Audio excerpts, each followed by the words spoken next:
Well, welcome everybody. We are going to get this lunch and learn started. We are so appreciative that you have taken time to spend this hour with us discussing something really important. My name is Sara LaChance. I'm with Stop the Movement, and I'm joined by Kristen Taylor, also with Stop the Movement. And today we have a guest that we are honored to have this conversation with, our friend Frank Rich. He is the founder of Rebuilt Recovery, and he's going to give you a little bit of his background. We're going to dive into a conversation about pornography. It is a topic that is extremely taboo, and it shouldn't be. It's something that we don't talk about in churches, we don't talk about in schools, we certainly don't talk about with family or friends. So if somebody is consuming it and struggling with this, who are they supposed to turn to? So that's why we want to have this informal, unbuttoned conversation today to really blow the lid off of the stigma and to figure out how we can find practical tips to overcome this, to equip people to have the conversations, and then what should we do moving forward, and also prevention. So with that, let's get into it. Frank, I'd love you to introduce yourself a little bit. First and foremost, we want to know your personal story. That is the most important. People need to know, where are you coming from? Why does this matter to you? How has it affected you? And we'll go from there. Yeah, absolutely. Thank you, Sarah. Thank you, Kristen.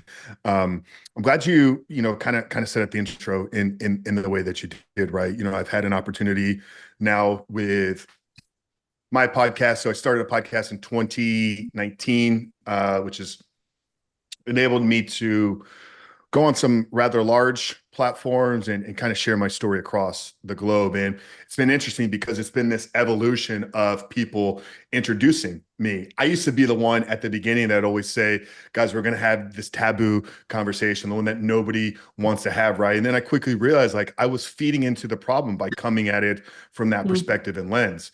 I want to remove that taboo part from this conversation. I want to make this the everyday conversation. I remember I had the founder of Protect Young Eyes on the show, Chris McKenna, incredible organization out there fighting evil, just like you guys are with Stop the Movement. And I remember Chris telling me that in his home and in everybody's home, pornography should be the most common word. And I've shared this at some of the events I've had an opportunity to speak with you guys. So I think for the people here today, I think for the people watching and hearing this, we need to begin to step into this conversation without guilt, without shame, without judgment. And that's always going to be my goal here today. But my story, like most of the men that we work with, I was introduced to pornography at a very young age. I say it was about six years old. I remember if it was 5, 6, 7, it was somewhere at a very young age. I always say I am very fortunate and grateful that I grew up in the 80s and 90s and I didn't get introduced to pornography on the internet, because there's no telling what would have happened in my life. But at that young age, it did plant a seed of curiosity. Mm-hmm. And I can remember always looking for opportunities to either find it, whether it was late night, Skinamax movies, or rushing to grab the newspaper first thing when we got it delivered on Sunday morning to try to get the lingerie catalogs out of it. Like, very secrecy type of behavior for a young boy. It wasn't until I was in my early 20s that I got access to like smartphone technology. And that's when the addiction really began to kind of take form. I was, working in the retail wireless industry. So I was traveling across malls all across the state of Florida. And I can remember having what at the time I just thought was like a normal thing. People would take smoke breaks. I would take pornography breaks. I would literally walk from my location into big department stores, Nordstrom's, Macy's, Dillard's, whatever kind of the mall had, and kind of sit there in these big, large private restrooms and look at pornography. If you would have asked me in my 20s, did I have an addiction? Probably would have said no. I don't think that there was the language understanding it. I don't think we understood it from a scientific perspective as well. But I knew that it was not normal to a certain degree. And as I fast forwarded and kind of matured through my adult life, it showed up pretty regularly. It showed up in secrecy within relationships. It showed up in erectile dysfunction and kind of sexual issues as well. It wasn't until I had a few kind of radical encounters experiences. One was a submission of my life to Christ in 2018 that really began to open me up and open my eyes up to I need to start living my life differently.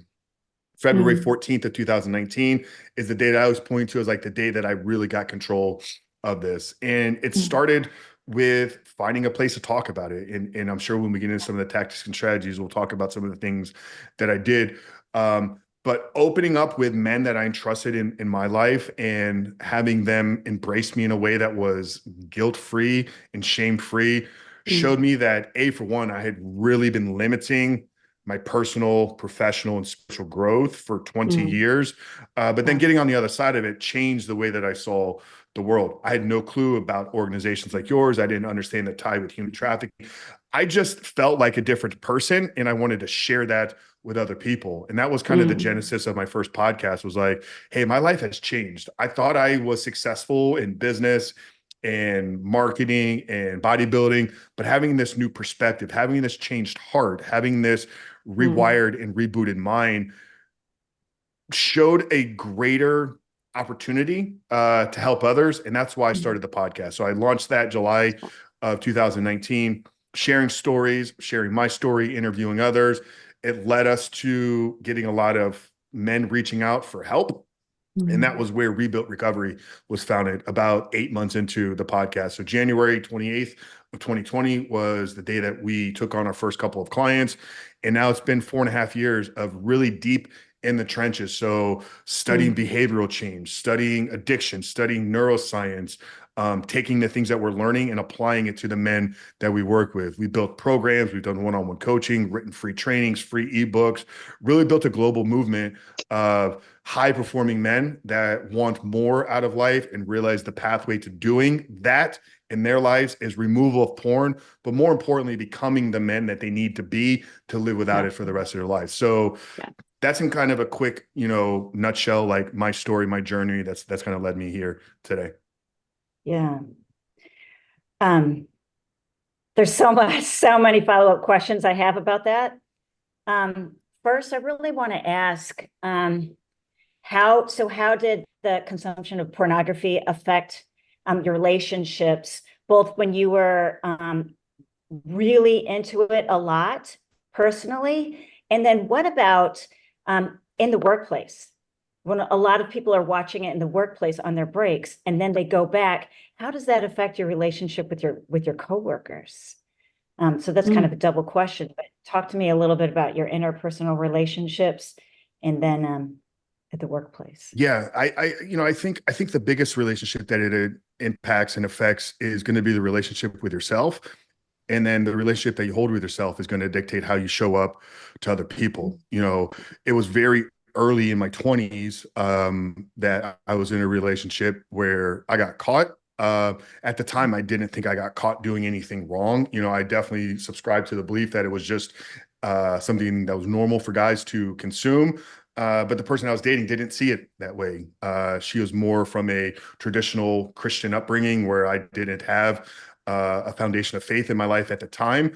And she kind of presented as like, if you continue to do this, like, we're not going to continue to be a relationship. So very early on, I figured out how to hide things. mm, So when you talk about like, how does it affect a relationship? Like if you are looking intentionally to hide things from the person mm, that you're trying to share life with, that's going to manifest in a lot of other yeah, areas. I do believe in the saying, how you do one thing is how you do everything. do So if I'm not everything. willing Yep. to truly take this mask off in this area of my life, can I ever fully give you who I am emotionally? This Yeah. word authenticity, this word vulnerability gets thrown around a lot in kind of today's social media culture. I wasn't authentic. I wasn't vulnerable. There were parts of me that I wasn't willing to Mm, share. Now you take that over the course of 5 years, it's going to be lies on top of lies on top of lies on top of lies, to where I got yeah. to the end of that relationship and we didn't even know who each other were. It's like all Yeah. that she was getting was a representation of the person that I was willing to share with her. So it Wow. obviously Yeah. impacted our connection, our emotional connection, our physical connection, because there was only a portion of the individual that I was able to share with them. Now, when you take that into the workplace, let's say, for an example, like when I shared, like I would go into kind of these restrooms and kind of relieve myself. Obviously, at the time, I didn't realize like that there was a lot of stress and pressure that I was not being able to process. So I would go have a break, relieve myself. And then once again, I'm carrying all this guilt. I'm carrying all this shame that I'm not really clear about. So once again, the staff, the employees, the coworkers, the people that I was working with were only getting a small fragment of who I was.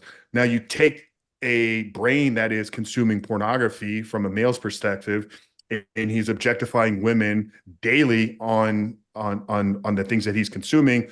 What you train yourself to do is what you're going to begin to look for in reality. So how was I viewing coworkers? How was I treating coworkers? I can't give any clear examples. Like I believe I was always a person that at least carried a level of respect and wouldn't try to cross lines, at least in the things that I said or did. But that didn't mean that my mind wasn't going in a lot of very unhealthy places. So, it causes a man's brain to constantly seek objectification, to constantly seek some type of arousal from women. So whether it's a girl at another cubicle or somebody that's working in another location, like your brain is just always looking for more and more and more. Right. So that would be how I would probably say it. It showed up the most, but like I said, the biggest relationship was the one that I had with myself, and the negative impact that it had on that. Right. Yeah. Like, so like at the gym, so like in gym settings, so men that are watching pornography, are they gonna, my fears, are they gonna look at women as sexual objects versus as like athletes, or just think of them differently because they're constantly looking at bodies in a sexual type of way, right? So would you say that it just like changes their thinking in all those ways? It has to, right? Really affecting how women feel about ourselves too, whether that's correct or not, but it's the way like I feel as a woman when there's men that I know are watching pornography, right? So do you see my point? Yeah. And that's it's kind of a loaded question, and it's a really big and important one as well. But I think it's twofold. And one thing I try to help at least the men that we work with understand is what I just said. What you train your brain to look for is what you're going to go and look for out in the real world. And this is backed by science. There's literally a part of our brain called the reticular activating system, RAS, reticular activating system. It sits in our prefrontal cortex. Its job is to shut off the things in reality that aren't important and reveal to us the things that are important. The people that speak of like the secret or kind of manifesting things, this is the scientific truth behind this. So if every morning, like one of the first things I do is I pull up a website and I go look for women to objectify, I'm training my brain that objectifying sexual women is an important thing in my world. It doesn't matter if I go to the gym, to the grocery store, to a coffee shop, or just walk around a park. My brain is going to look for sexual women to objectify. Now you reverse that by stopping the consuming, but then telling your brain what are things to be important. Now, I think the caveat here is that there are women that go into these places and are seeking that attention. And this is where I try to help men, and this is who we work with, help them understand that those women that you've been chasing for a long time, the women that you are constantly seeking out there, when you stop looking at women as sexual objects, the women that present themselves as sexual objects are no longer attractive to you. It kind of works twofold. Like for me now, when I see a woman that is clearly dressed for attention, she is clearly presenting herself in a way to try to get men to look at her.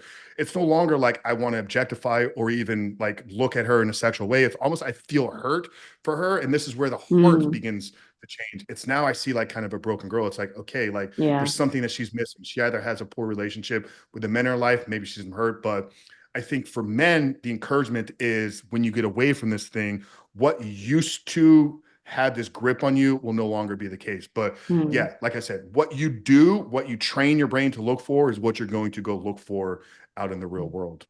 Yes, I love that is so good. And that we could just go on a tangent about the brain, the two mentalities. If you wake up every day and you're like, ugh, what else could go wrong? and then things will just Yeah. keep going wrong. Or if More you're things are like, going to go wrong. Yeah. my gosh, everything is going my way. You'll just have a more positive attitude and things will go your way regardless of how things are going. So on that note, Mm-hmm. I want to ask you the next question. We talk a lot about statistics, as do you, and we have read that statistically, the earlier that someone's exposed to porn, like in your case, 5, 6 years old, the more likely they are to struggle with it in early adulthood. And we also need to make the notation that this is the technology generation. So things are not even remotely the same as when any of us were growing up. So, kids nowadays, let's say we're trying to project what things are going to look like in 15, 20 years. Statistically, if they've seen it younger, is it true that they're more likely to struggle with it in early adulthood? Can you shed some light on that and what you've observed with maybe some specific examples about the men that you've worked with and or teens that you've worked with?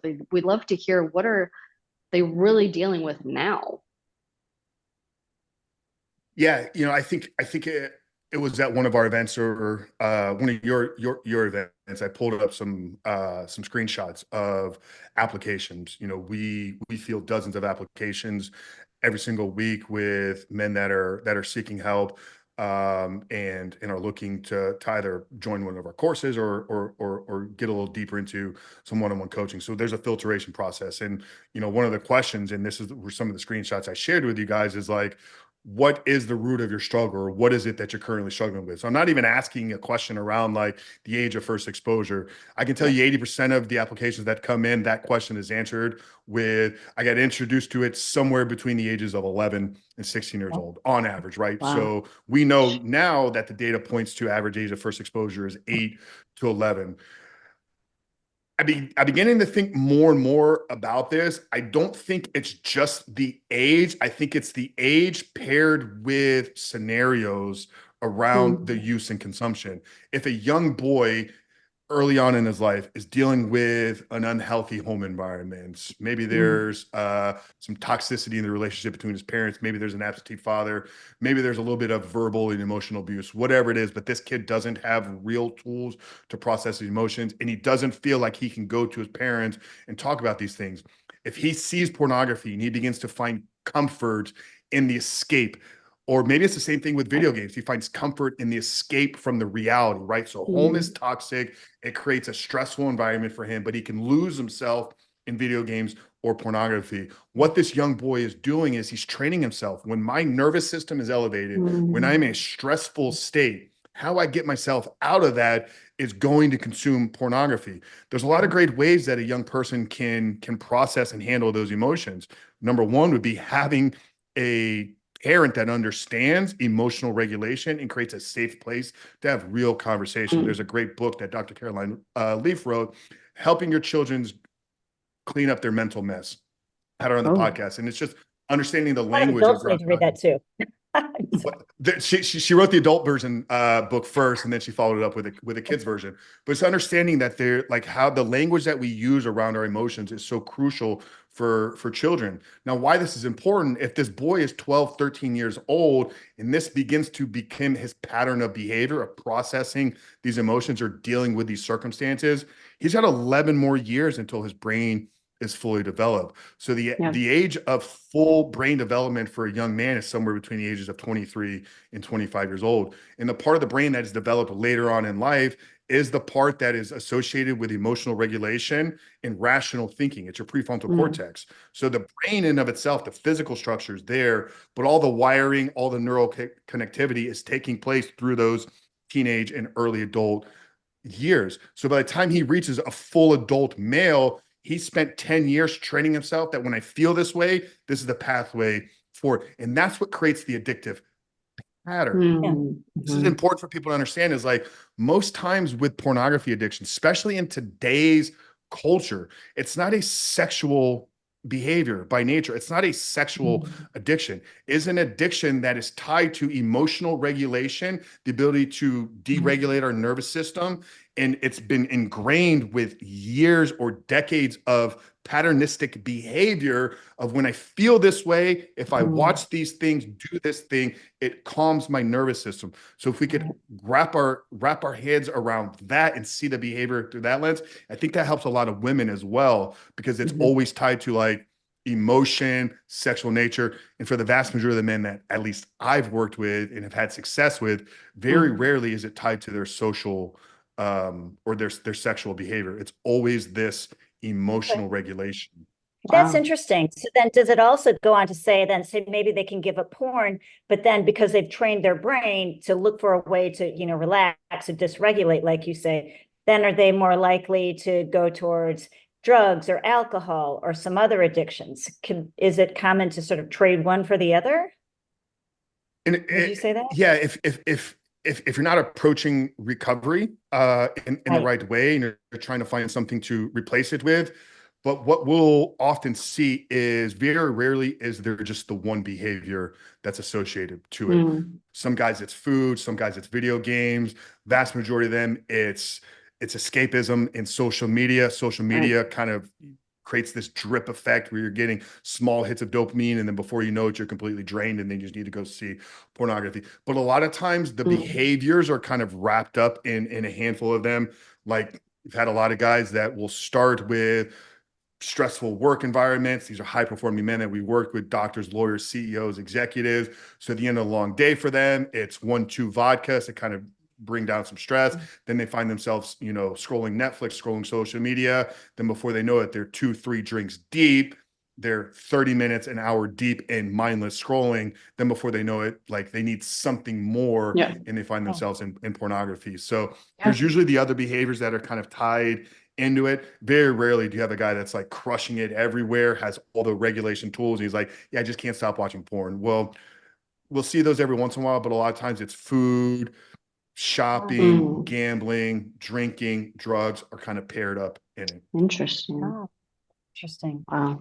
Okay, I really want to ask you a little bit more about recovery too, but there's one more burning question that I have about kind of like a myth and things that I hear people talk about porn when I go and survey people sitting at the pub or wherever.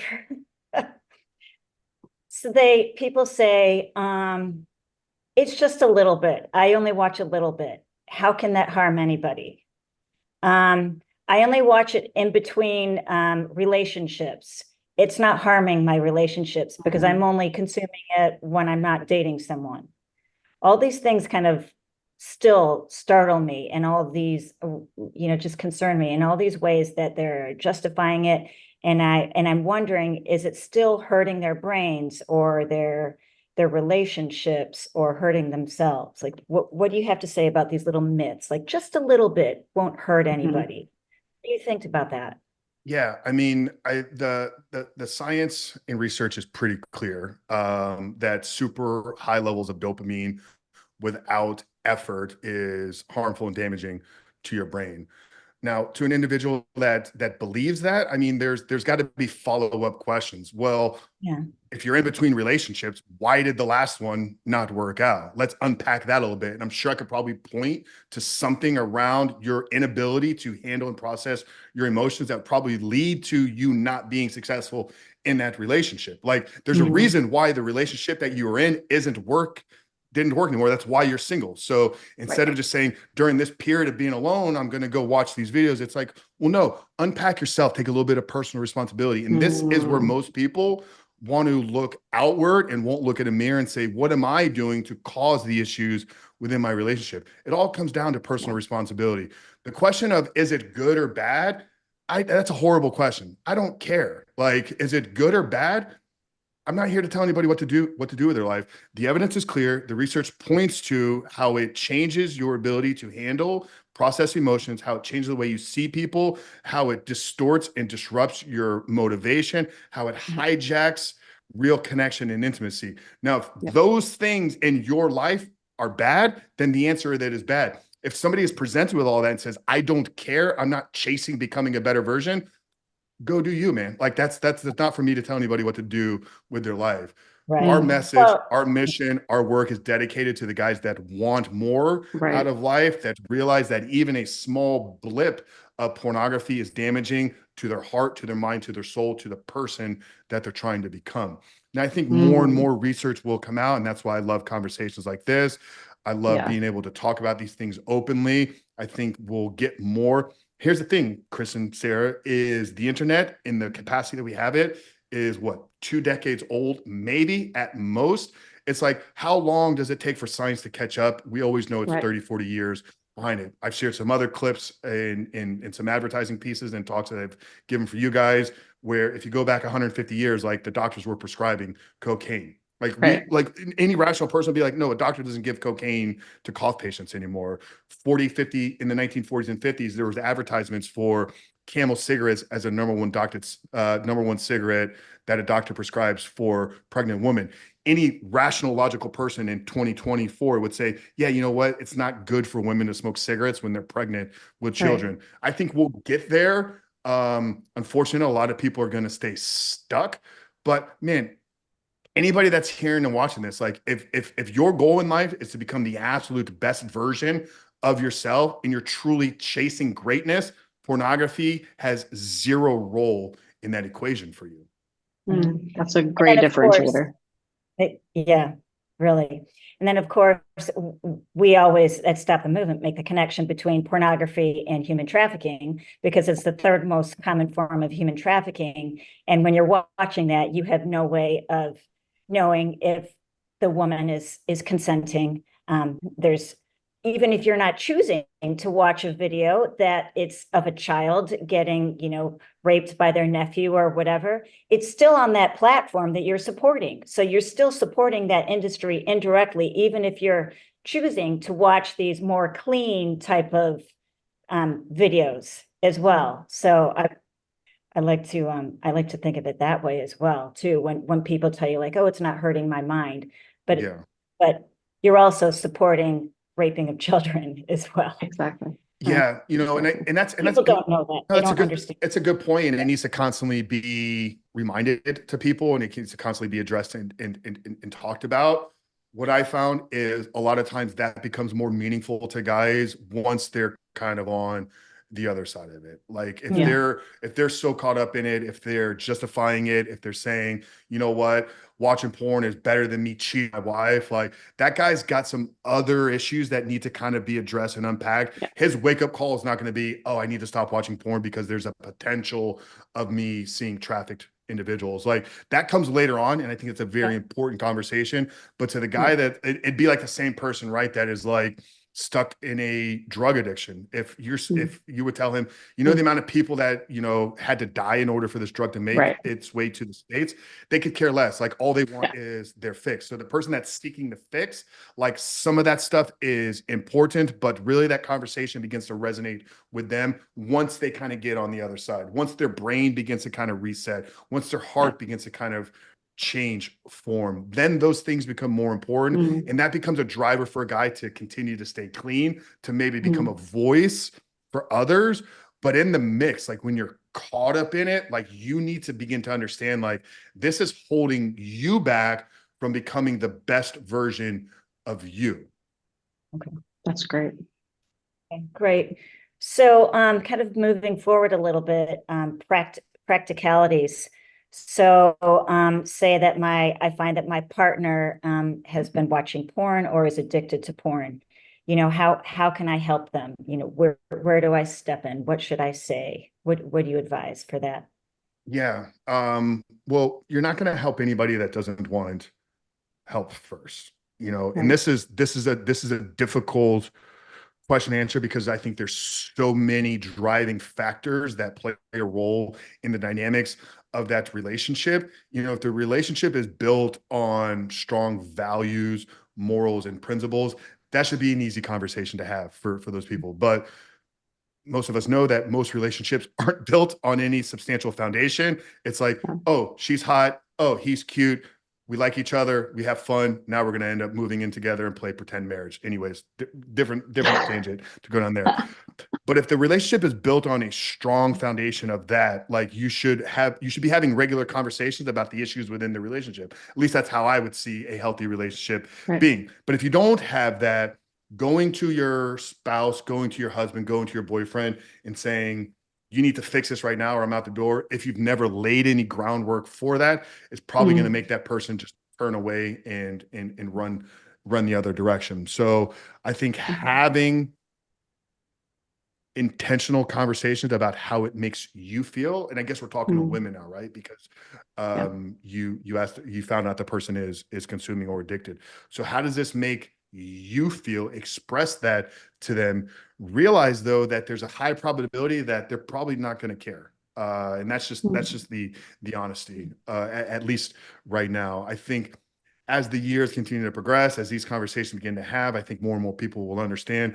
But all three of us sitting here know that there are so many men out there that justify it because I'm not cheating on her, nobody's getting hurt, all the lies and excuses, right? Yeah. Bringing resources and information to the table. And I hate saying this, but our highest probability of success is men that come to us and the relationship's on the line. Like in the past 3 months, we've had half a dozen men that have enrolled in our program that literally were in a separated state from their wife. They were either sleeping at their buddy's house, they were sleeping with their parents, they had rented a Airbnb to get out of the house. Men, when they're at the pit of like hell or they're at a rock bottom moment and it's either change or something will change, those guys will do what's necessary. If you've justified it, you've known about it for a long time, but now you hear a podcast like this and you're saying, oh, well, now I'm changing, but you've been okay with it for a very long time. That's going to be an uncomfortable thing, or that's going to be a challenging kind of conversation to have. But I think bringing it in a way where you can express how it makes you feel, not guilting them, not shaming them, but also understanding that he's probably had it ingrained in his life for a very long time. It's just like breaking any addiction. There's going to be work. There might be some slips, but yeah, real tough question to answer because like I said, there's so many factors that drive the dynamics of that relationship. Well, then it really sounds like, as you said earlier on in the podcast too, how important it is for them to be able to be wrapped around other men that are struggling, as you said, helped you with your recovery. So, maybe help them get in with other men to process what they're doing versus doing it with their wife. Yeah, no, of course. With their wife. Yeah. Yeah. Well, yeah, it's not, and I highly encourage men not to have their wives as their accountability partners. Like you need to be going through this with other men. If a couple's trying to work through this together and the husband's like, okay, babe, well, you're going to be my accountability. You're going to check on my apps. You're going to have logins to all my computers and devices. You've now basically just made your wife your mom, and she's going to look at you as another child within the home. As a child. And and that's just going to create a whole. You guys can speak to the dynamics of male, female, masculine, feminine within a relationship. But if a woman sees her husband as like a third child and not the leader of their home, like she's going to have zero respect for them. So there's never. I don't ever see a healthy way for the woman to be the accountability. Now, if you're in a men's program, if you're in a men's group, if you're working through something that has like steps and has support, she can know what's going on. Like she can be included in the communication and conversation. Like the recovery doesn't need to be a secret from her. It should not be her job though, to check in on you and make sure that you're making progress. And I could say that she should like really look for opportunities to allow you to become the leader and to lead her and to become the man that you maybe have been failing to, but she needs to really look for opportunities to do that. That would be the right way to support. Yeah. And there's probably opportunities for her to maybe explore some of her own healing and growth. Not saying that she's the reason as to why, but clearly if it's a 20-year or 10-year relationship, both of you have made some mistakes that have led you guys to this point. It's not just, it's all his fault. It's, well, no, because you've been around for 10 years as well. So what growth, what healing, what work needs to take place within you? What does that look like? Therapy. I have a great friend, Jolene Wynn, the porn addict's wife. Like her job is literally being a life coach to women that husbands are struggling with porn. Whether or not the husband's doing Mm. anything about it, she's built a very successful business helping the women heal. You know, I come from a lens of growth mindset. I think every single person in the world has an ability to become better in all facets of their life. And I see recovery through a growth lens. So if a guy is working on becoming a better version of himself and the wife is just staying stagnant, in time, that relationship is now going to have a new dynamic Right. as well. So wives, women, look for opportunities while your husband is growing, healing, transforming, to see what areas you need to kind of grow, heal, transform in Sure. as well. We all have Sure. shortcomings in our lives that can be worked on. Sure. That's great. Excellent. Yeah. All right. Yeah. So as far as hope, where do we move forward? You know, what do we do from here? Sarah, do you have any other questions, or I we do. want I've to got talk one. some practical? Go ahead. Yes, I'm curious. Obviously, we're focusing this talk today on the romantic relationship, on having a partner. However, a lot of the people that we serve and we come across, you know, we speak to schools, to churches, to businesses, are parents. We'd love to have a 1 hour conversation just about what this looks like from a parenting perspective and a kid's perspective. But I am curious if we can touch on it vaguely as a parent. And gosh, if we had time to give you a dozen stories of people that have come to us and said, I don't know what to do. I'm a parent. I found out that my 15-year-old, you know, has been exposed to it. In what it is exposure, it's everything that's on TikTok, on Instagram. Very hard to get away from it. So my kid has seen it. They've been intrigued. Now they're regularly consuming it. Obviously, there's a lot of shame and guilt around it. Um, how do I handle that conversation? One, and then no, that's the reactionary piece. So let's talk about that. How do you handle that conversation? But I also like to back up a couple steps. How do we have these conversations preventatively? Because our kids are going to be on social media, they've got access to the internet. How do we, from your perspective, have a preventative conversation? Because inevitably, this is something they're going to come across. What do we do if and when that happens? Yeah, and I'm glad you kind of added that caveat there at the end, because I do think that there are two different conversations that need to be had. The hope and goal here is for everybody to have the preventative one first, right? Yes. You know, I mentioned it at the beginning. Chris McKenna, you know, pornography should be the most common word in every single person's home. Your kids should know what it is, they should know what it isn't, and they should know who they go to when they see it. Because knowing that the average age of first exposure is 8 to 11 years old, by the time they're in high school, 90% of males and females have seen pornography at least once. So the probability of anybody listening, watching this right now that has children or will have children, they will see it. Like, you're probably not going to win the lottery and have the one kid that, you know, makes it all the way through school, doesn't see it. If you do, blessing to you, you've something, you know, God touched you down and said, like, touched down on you and said, you have this one incredible child. But most children are going to see it. So how do you get in front of that?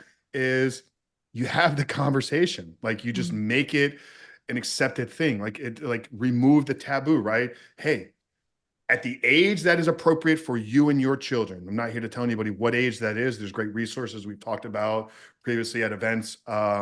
Good Pictures, Bad Pictures is a great book for younger children, how to begin to have conversations around sexuality, around body parts.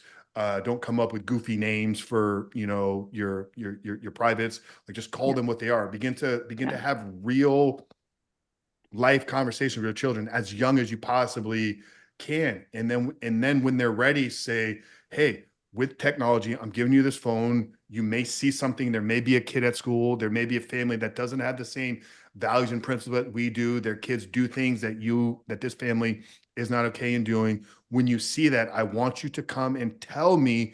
You will not be in trouble, and we'll have a conversation about what the next steps are going to be. So getting in front of it, preventing it, is always going to be the first measure, right? Mm. To the parents, Excellent. though, that didn't do that, and now they're playing reaction, don't guilt them. Don't shame them, right? Like, they didn't know any better. You messed up because you didn't get in front of it. So take the responsibility on yourself. It's not the kid's fault that he saw something that was created to get his brain addicted to it, Sure. and now is Sure. addicted to it. Like, it's not his fault. Like, so don't make him feel like it is his fault. If it's as simple as taking the technology away from the children, that's a great place to start. Like, the research shows that the later in life that you give a kid a smartphone, the better his mental health Yeah. is. When I see 11-year-old like in restaurants with smartphones or with tablets, or walking, around the neighborhood, phone, like head locked into their phone, I feel for that, because the Yeah. kid doesn't know, and the parents probably don't know the harm and damage that is causing to the young kid's brain. So I would tell the parents, like, you can take your technology away from your phones. Like, I grew up in the 80s and 90s. Like, we didn't have phones and I did okay. Yeah. Get them out in the world. Like, so that'd be a couple things, is don't make them feel like it's their fault. Don't make them feel guilty and ashamed for the things that they're doing. Like, they fell into something that was created Right. to literally addict their brain, and it's not an accident Worked. that now they're addicted. But, do you need to get them in counseling? Do you need to get them in therapy? Do you need to get them around some type of mentorship? That's all going to be kind of dependent upon how severe the scenario is. Um, but a lot of it could probably just be handled through intelligent, intentional conversations, and then putting boundaries in place. Mm, excellent. Those are fantastic tactics. Great. Thank you for that. All right, Kristen, go ahead to your point. Just kind of wrapping things up today, because we really like to take like dark, gloomy subjects and then, present it as hope, present and give people some encouragement. So we know, we've seen you through your recovery and through the thousands of men that you've helped now, recovery and healing in your relationships, and that you can recognize how porn is harming us and our culture. So what are three, good, like 2 or 3 action steps that we can take today to maybe stop the demand, or just what can we do moving forward? How would you like to wrap this up? Yeah, no, I appreciate that, Kristen. And, I do think my story, my journey, and our message, as intense as it may come across, and as, personal responsibility focus it is, like, I do try to come from this place of, like, there is hope. You guys didn't know Frank prior to 2020. I think that's probably when we originally met. The 2018 version of Frank was in the pit of hell. Like, Mm. there were multiple periods throughout that year where, But like, I you didn't. appeared so successful on the outside too. Like you were building a business with the bodybuilding, like you were like the ultimate, like men would think that you were like the ultimate like guy, Mhm. making lots of money and things like that. But then secretly you were suffering. So anyway, sorry Yeah, for no, interrupting. and Right. that was the wake up call, That's what's right? so deceiving. Because I had kind of presented and put these masks on of everybody that had it all figured out. And there were some areas in Mm. my life that I did, like, I definitely accomplished a handful of things, but looking myself in the mirror and realizing, like, all of it meant nothing to me. Like, I could have, like, multiple times, Chris, and I thought about how I would end my life. I'm so glad I never took Wow. took that seriously. Oh, But it was dark, and it was very, very dark. And here I stand, 6 years later, and am I successful to the degree that I was before? In many areas, like, I've far beyond that. There's other things that I don't think I are as important to me anymore, Mm. but I built an incredible life that is service oriented, that puts other people's first, that allows me to use gifts and skills that God gave to me and ultimately help other people. But my story is just a story of one. We've had hundreds and thousands of men that have gone through our course and programs that have all turned it around. We've had relationships restored. We've had relationships Mm. formed. I've been able to see marriages started. I've been able to see babies created and birthed Mm. by families that have taken the responsibility. I've seen businesses launched. I've seen partnerships formed. Like, it's been truly incredible. And I believe we're just getting started with what we're going to do. To the guy out there that is struggling, though, and is looking for what are the next steps, I think it starts with getting honest with yourself. Like, how bad has this been on you? How has it held you back? I always say that's the first thing, is, like, if you can get clear on how this addiction is holding you back from truly Mm. living your greatest life. We all have dreams and hopes and things that we want to accomplish. How is having this a part of your life holding you back? Get clear on that. Secondly, I would say find a person that you can entrust in, whether it's a mentor, a coach, a therapist, a pastor, an older brother, an uncle, a father, a man in your life that you look up to and maybe has things that you want, and can provide a safe place where you can have an open and real conversation. So That's get great. real and honest with yourself, find some support and accountability, or somebody to do this walk and journey with. And know that it's going to be a long road, and failure in this journey is only dictated by you giving up. If you're Mm, making some success and you slide back, there's an opportunity to learn there. We have to see it through that lens. Don't try to just white knuckle your way through it. Look at the right. areas that you need to grow, skill sets you need to develop, mindsets that you need to shift, Yeah. relationships that you need to create. How do you begin to see people through a different lens? But trust the process, stick with it. If it's something that's been a part of your life for 10 years, you're probably not going to overcome it in 10 days or even 10 Right. weeks. Know that there's going to be a journey that you're going to have to overcome. There's going to be some difficult conversations you need to have with yourself. So get radically honest with yourself, find some support and accountability in your life, and be willing to put in the hard, difficult work, and Mm, be willing to, what we say, the parts of you that need to die, allow those parts of the old self to die, because on the other side of that is the creation of the man that you can and God wants you to become. That's right. Sometimes you need to close amazing. some doors in order to open new doors. Mm-hmm. Yeah. Right. Yeah. That's Absolutely. amazing. Extremely encouraging. And we so appreciate your input to just show there's hope. This is not the end by far. There's a whole life that you can live that you just have not experienced yet. So as we wrap up, we'd love to open it up to any questions that any of the attendees have. Um, we'll give that just a minute, and then if not, then we'll wrap things up. They can be typed in the chat or at the chat or Q&A. Yeah. It's kind of hard to do sometimes. Okay.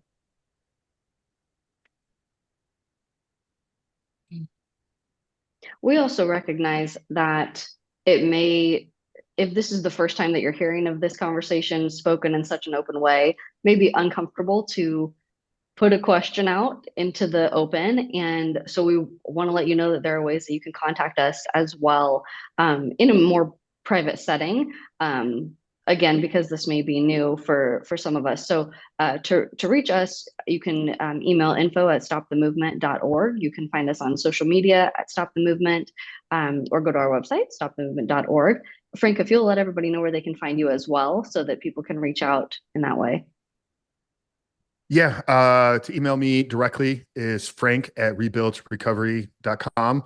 And the best place to connect with me outside of email would be probably on Instagram, Coach Frank Rich. Feel free to, drop a direct message to me. I still answer and field all of those myself, and will do my best to get back to you in a timely manner. So Frank at Rebuilt Recovery or Coach Frank Rich on Instagram. Perfect. Okay. Well, we are extremely appreciative of your time, your insight. I mean, you're really one of a handful of people doing this across the nation, and it has been so eye-opening for us as an organization, for the thousands of people that we have been able to train together. You are really doing incredible work that is saving lives. And so we just want to say thank you. And we appreciate your time and for really shedding some light and some hope on this issue. And we very much look forward to having a conversation next time, focused specifically on parents and internet safety and what to do, how to navigate being a teen in this day and age. But know that if you are in a relationship and you're struggling, there's hope. There's absolutely a way out, and you're not alone. So we appreciate your time. Thank you for spending this lunch hour with us, and we will send a follow-up email, and we hope to hear from you guys soon. Have a wonderful day.